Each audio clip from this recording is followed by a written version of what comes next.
Social Media Angel nudge on branding your social media content and creating what I call touch points. One of the things that I think is really important around your social media content is it all has a similar look and feel. When people are on social media, they're often not fully engaged in the process necessarily. They're doing, the endless scrolling of newsfeed. And when somebody is interacting with your content, they're also interacting before they've read it. So they might see an image, or there's a color or a style that you're using, or even particularly I would say fonts on the graphic side of things, and the look and feel of your content. That's going in before the actual content itself is going in. They're going to recognize that before they actually get into it. And it could be that they just recognize that and they give you a like, or they decide to read it or go on with the content because they've already built a relationship with you first.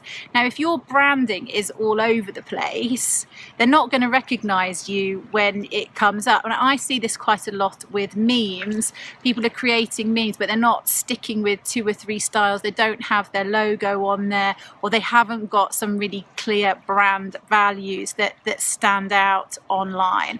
So one of the things that I would recommend is, before you get started with all your content creation, or around the time that you're getting started with your content creation, is finding those key brand values that are yours.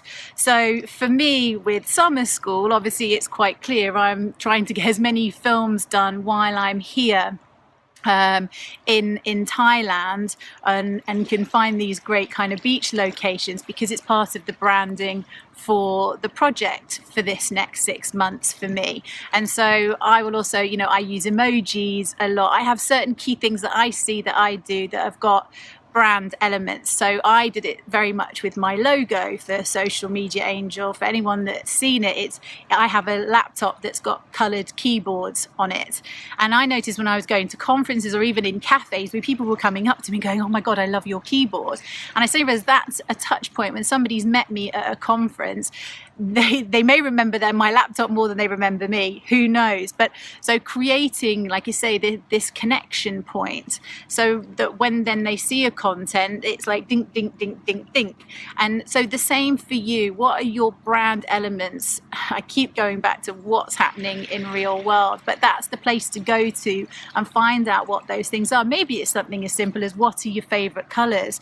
Have a look at the photographs that you take. Are there themes? Are there things that you haven't noticed about yourself that come up all the time, or that you do that's really unique to you, that you can explore as part of your branding for social media?